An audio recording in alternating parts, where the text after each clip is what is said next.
journaliste. Le Futur Média. Naturellement, je suis journaliste, ou bien même un professionnel de l'information et de la communication. Donc, je pense que c'est naturel qu'à la journée internationale de la liberté de la presse, que nous puissions manifester ça à notre manière. Et je pense qu'il y a une bonne acclimatation qui a été trouvée aujourd'hui, une très bonne formule des professionnels des médias au Sénégal.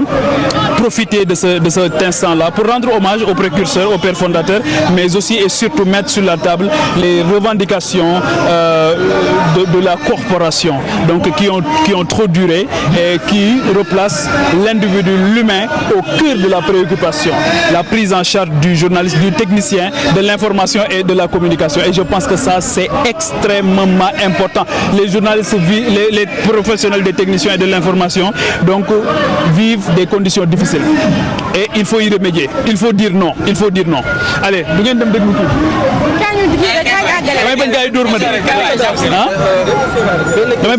dire.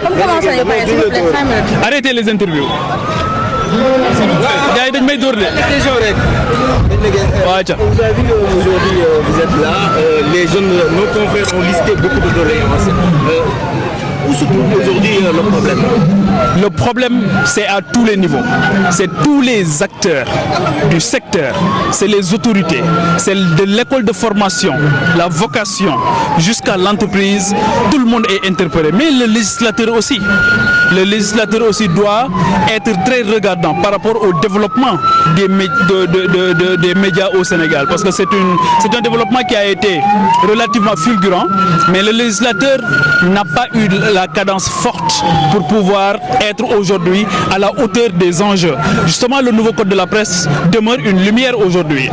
Mais encore une fois, ce n'est que le texte. Ce n'est que le texte. Il y a le texte, il y a l'application des textes. Et aujourd'hui, par rapport à l'application des textes aussi, il y a celui qui doit faire jouer le rôle du gendarme, de la police, qui doit veiller à ce que ce qui a été convenu soit respecté. Ça aussi, c'est une autre paire de manches. Et je pense que l'inspection du travail est interpellée et que les patrons de presse qui transgressent soient naturellement traduits devant les juridictions. Aujourd'hui, l'accès à l'information demeure problématique pour les journalistes. Ça, c'est un autre combat que les journalistes doivent mener. Ça, c'est un combat citoyen. Ça va même au-delà du journaliste. C'est un combat citoyen. Il faut que les citoyens soient beaucoup plus exigeants par rapport à nos gouvernants et bien entendu pour mettre l'information à leur disposition. L'information aussi, c'est un bien public. Les gens en ont besoin. Les gens ont besoin de savoir ce qui se passe. Justement, c'est parce qu'il y a beaucoup de rétention d'informations qu'il y a beaucoup d'amalgames. Souvent, on ne comprend pas. Parce que les journalistes se battent. Ils font un travail remarquable.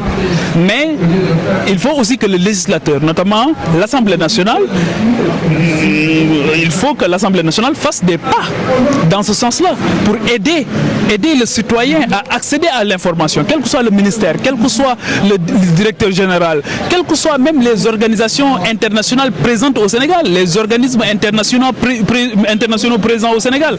Parce que tous ces gens-là ont en réalité une mission de service public. À partir du moment où vous avez une mission de service public, même si vous êtes privé et qu'il y a une forte connotation publique, vous devez rendre compte, c'est la redevabilité.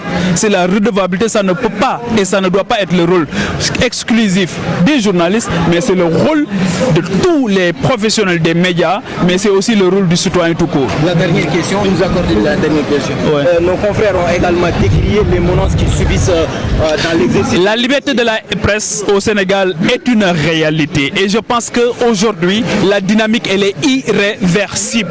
Maintenant, il y a toujours une tentation à l'intimidation. Il y en a toujours, ça existe partout et les formes d'intimidation sont énormes, sont multiples. Mais le journaliste doit se battre pour faire correctement son travail et ensuite le journaliste aussi ne peut pas se battre et assurer sa sécurité. Nous sommes dans un État organisé. Il y a les forces de défense et de sécurité qui doivent veiller à la sécurité des personnes et de leurs biens, mais aussi il y a la justice qui doit situer les responsabilités au besoin et sanctionner au besoin. C'est très simple. Merci, madame. Merci.